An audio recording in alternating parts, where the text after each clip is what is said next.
Okay, so this is the Hyytiälä Forest Research Station. And now we are entering the Snare station, which is part of the station. It's a patch of the forest that is around 60 years old. It's a managed forest, so it's not like a pristine traditional forest. It was managed when the university already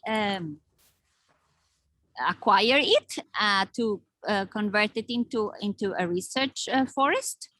So the forest is 60 years old. It's mostly Scott pine trees, and then there's some koivus as well, but not many. Moss in 60-20% covers the soil, and as you can see, there's all these small planks of wood,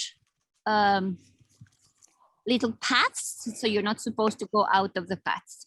The first little thing I would like to show is Marketa's camera is showing now the Telemiti Tree Station, which is a work of art by Agnes Meyer Brandis. She put on the station in 2015 when she was a resident artist here. So the station also has had for some time kind of collaboration with different artists that come and do work, usually in collaboration with one of the scientists or commenting on some of the things that happen on the station. There is a webcam that takes pictures of this tea station. You can come and sit and take a tea with a tree. And there's a little forest surveillance. Yes, little forest surveillance. If you lovely tea. So that's the first thing one sees when entering the forest. As you see, there's still a little bit of snow. Usually you would see a little bit more of the cables. These are still leftovers from the last inventory. They did a thin of the forest last year, so that it will be kept on the same condition that as a managed forest has in Finland, because they're supposed to be creating knowledge, about how the most of the Finnish forests react, and most of Finnish forests are managed forests, unfortunately, at the moment. So you will now enter Marketa's shown the mast. This is one of the first things that was built. Well, actually, no, it was in another location first, but now this is the biggest one. It's 185 meters tall mast, which has different sensors at 5 and 10 meters each of them. They are measuring, like a wind speed, climate, but also flux and aerosol exchange between the forest and the atmosphere. Because the station is a forestry station, but they had close collaboration with physicists and chemists from the beginning. So they're very much focused on this, a lot of, kind of physics. They're very interested on the physics of the exchange between the forest and the atmosphere. So a lot of the work relates to these aerosols and VOX and that have become very popular with the pandemic. So this is the mast, which is kind of the biggest piece of infrastructure that the station has. And then you can see all the yellow pipes going through the forest. They can measure how much water comes and goes out of the forest, because it's built on a little bit like a concave part of the soil. It's kind of like a rock underneath. So it was easier, kind of, one of the selection criteria for the sites was this, that they could, like play with the water a lot in the forest. And now we are arriving to the data hub of the station. This wooden cabin has first also another art piece, which is called the carbon tree. It's they are using for making a visualizations the zinc that this particular tree is contributing with, how much carbon is the tree sinking. And then you can see tips of the inside of the data hubs full of a couple of the servers and the machines, because they're crunching some of the numbers. Some of the numbers don't go online immediately, but some do. And all the data that the station produces is open data, and it's available for all kinds of things. There's around 4,000 data points collected from different measurements, both photosynthesis, aerosols, steam growth and shrinking, and all kinds of other. I should make a better list of the. Oh, wait. There is a chamber closing. Do you see it? Oh, yes. Marquetas pointing to one of the chambers in the soil. So they have these kind of traps that close every, depending on the settings. They close on top of certain kinds of vegetations and then measure whatever gas exchange is happening at the moment. So those, the in Marquetas view, they were installed in autumn, and they are new, and they are looking at methane exchange. The other ones, there are more, but now they're covered with the snow, so we don't see. The station is kind of, most of the most interesting measurements then are starting to happen right now. That is this spring. In the winter, there's not all of them work because of the winter. You can see that these are very clean, the new sensors. Yeah. They're like sparkling clean. Unlike, for instance, these beautiful barrels that have been there for a long time, I think. Yeah, yeah. Some of the measurement devices are quite simple also. There's just this bucket measuring how much water comes. So not all of them are with electricity. So you walk through all these interesting wooden paths, and from Jeff's camera you can see they are not collecting the debris of the trees. They're just leaving them rot. So at some points it looks very tidy forest, but at some point also looks a little bit messy. And now Marqueta is looking at one of the sensors of the tree. This is our favorite tutu trees. They are they look like a dancing trees with the white polyethylene lamine covering some of the sensors. Also, Chef is showing underneath the cup.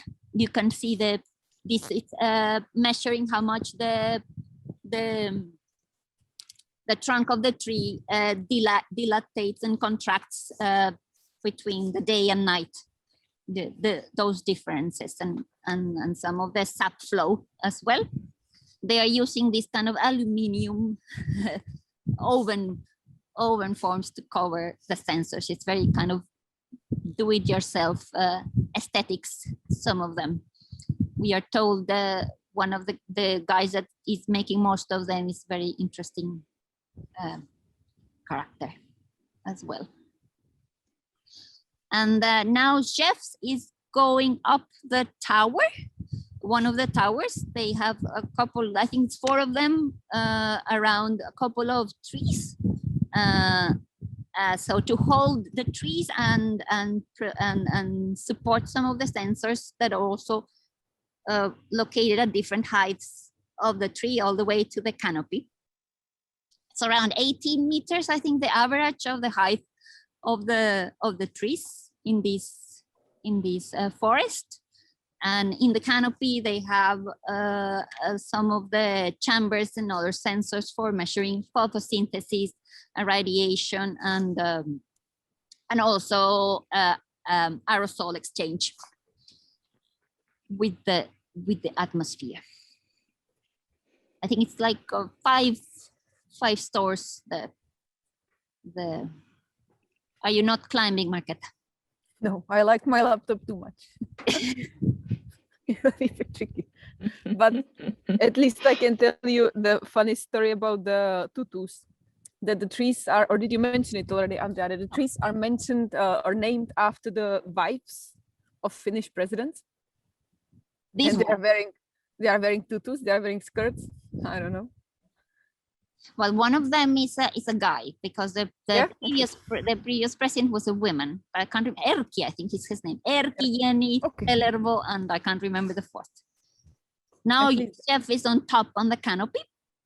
So from your camera, you can see some of the sensors on the canopy, and then you can see them a little bit of the forestry. This station is in the middle of lands owned by the state, which are protected. So close to here, you would also find like old forest, but the biggest one is managed. And then you see one of this I think is for photosynthesis. These chambers also close once in a while, and then there's some kind of laser ray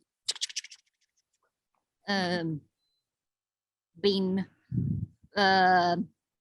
attacking or like shot to the leaves to measure radiation and all that. So you are making the story. No, I'm not attacking. I was trying to find the word in English. It's not attacking, but it's very bad. The lasers are attacking. And yeah. Another tutu. From the basement, yes. And the mast, then you can see really how high this mast is from Chef's view. Yeah. Control station. A lot of masts like that. Like how many?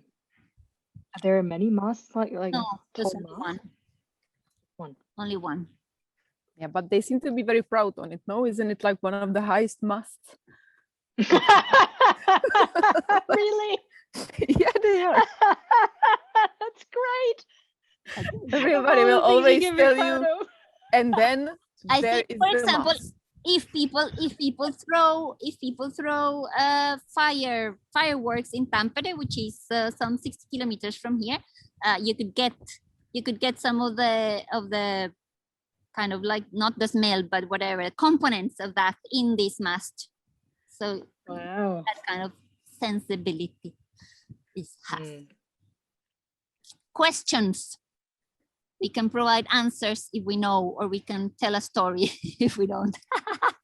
Please ask something about the mast.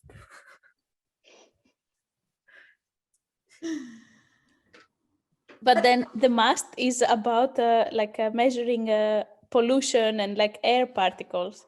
Air particles, yes, that and also wind speed probably, and humidity. They have different kinds of measurements at different heights of the mast.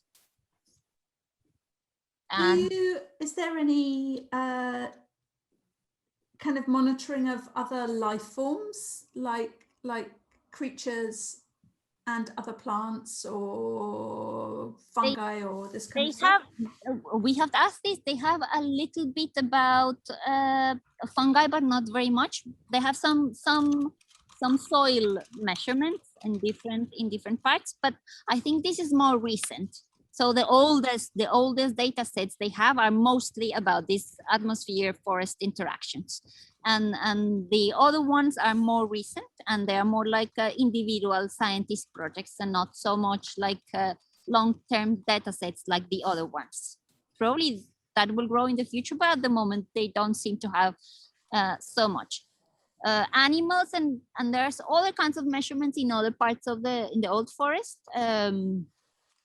But not these ones because they are kind of more like massive. There's like these long term. They have like this long series of mostly kind of quite standardized measurements, which don't really play out very well for other categories. And how much data is collected about the actual trees? Like you said, there's something measuring the dilation and shrinkage of trunks. Are they measuring growth? Growth, and they have photosynthesis also, and they have there's a couple of, we have talked with one of the 3 physiologists, and they have some about, you know, like how the water is carried through and the nutrients are carried through the steam of the, but a lot of interest about the mechanics of that. Right. And they are also measuring something in the moss, no? Maybe the Yep. like moist in the moss. Yes. And then there is the whole old forest with like peatlands where they are measuring. There is the micrometeorology group, no, that is measuring some data in there. Yeah, and in the lake they have a lake also, and the peatland, like Marketa mentioned, which are kind of also collecting variables that then they kind of combine with the ones from the forest, because the lake is quite close as well. And how much so is everything gathered from the middle of the forest rather than from the edges? What is any attention paid to the kind of borders and what it's adjacent to? They have also campaigns, so that's more like individual little projects, like 3-4 months gathering data in other parts of the forest. But the long-standing, you know, that these bigger data sets and the biggest chunk of data comes more from this patch, which is here, not from the edges. The edges would be, we, for example, have talked with one guy that's looking at the soil moisture and trees thing, and he has a little plot more outside here, and then a control plot here in this kind of instrumentalized part. And then they compare both what happens there and what happens here, because of course, as you see from Chef's and from Marketa's images, this beat is also quite, I mean, it's not a normal forest, even if it's like it has a lot of noise. You would hear the sound of the generators and the servers. It's like this. So, for example, there isn't a lot of life normal here. I think they say that the animals tend to get scared. They do not come so much to this part of the forest because of the. Interesting. Yeah. So was it actually before all this? Was the site a result of scientific forestry, like for timber production? It was a managed forest when the university acquired in 60 years ago already. So it has been, you know, planted and thinned heavily. Managed. Okay, so for timber production or Timber. managed Timber. for timber? Okay, right. And I was wondering also, you know, last time you did this, there are people coming in and out as well. So I'm assuming also schools and other community groups, all sorts of people come. I wonder if there have been any sort of sites or projects that are inspired by the visit. I think so, and I know they have tried to do a little bit more outreach. So they have like a nature path and a couple of other things that are in the other side, more towards the old forest. And there's a couple of very interesting art projects in that part of the forest. And now they're gonna build actually some new premises. There's gonna have exhibition space because I know that the schools nearby come here. They do, But nobody can come go out and closed. Yeah, but I don't know, maybe I was thinking people would be so inspired and go and set up their own local kind of similar sort of setup somewhere. I don't think so. That I haven't heard. Oh, we can ask. Okay, right. So from what I remember in the interviews, some people are saying that they go more often in the old forest, which is the opposite of this, which is like not managed for the reasons of having quiet moment, you know, and just walk around the forest. I was wondering about that. I was wondering whether the scientists are hanging out in the new forest and the artists are hanging out in the old forest. The old forest. Don't talk to each other at all. Yeah, well, I think the scientists also go to the old forest. There's some measurements there, but not very much. It's just a couple of, It feels like there's been a very conscious like reduction of variables. Yeah, definitely. In the managed forest. It's like, yeah. Yes, Yeah. definitely. Yeah, this is kind of like putting the laboratory inside Yeah. the Thatcher forest. Is there any long-running scientific research happening in the old forest as well, or is it all happening? Not that they have told us. It's so interesting because it's like science, like you said, science. This is a clinical, spacious forest. It's like, yeah, it's like this is the lab version of a forest where everything's kind of cleaned. Yeah, so interesting. I saw a data set and the website for these wasn't great either to navigate. I was like, oh my God, this looks so boring. I don't want to hang out here at all. I wonder, I mean, are there any other ways that they communicate this or make them available to other than scientists who are interested? No, I think they would like to have more of that, but they don't at the moment. Yeah. Okay. Who's using the data mainly at the moment? Is it so are they using it as the basis of papers that then get published in peer-reviewed journals? So we're basically looking at the factory for peer-reviewed journals about forestry. Yeah, Exactly. but it's interesting. We were thinking about it earlier with Andrea that there is no map of this place, for instance. Yeah. So if you are a newcomer here, you need to remember, we actually want to draw one.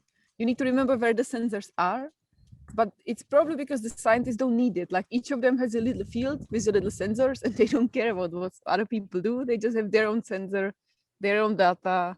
They gather it, publish a paper. Maybe, but like, or I don't know what the reason is, but there is no I think this would be map or picture. Interesting now when we gather some of the stories and some of the things, if we could put these things together and have these conversations with them about precisely some of these things, because it feels a little bit like how Marketta is. Yeah. But also, if all the data is open, it's also counterintuitive that you would only look at the sensors that you placed and not to everything else that you actually have access to. Well, I guess you can do it, but it's also quite complicated. I mean, it's not easy to make the things compatible, the measurements compatible. They are some are incommensurable, I think. Is anyone, do you know if anyone's doing any work to make the different data sets mesh, like setting up a currency exchange is the model, I think, you know, like the we stuck with a data manager who's a former scientist, and it's a very interesting conversation with him. So he's kind of the one that would have the biggest idea of what is available, but I think they and this I remember from the previous project I was working with, there has been very little funding for data management in general for these type of infrastructures, so there's been more money for building the stuff and then for the research.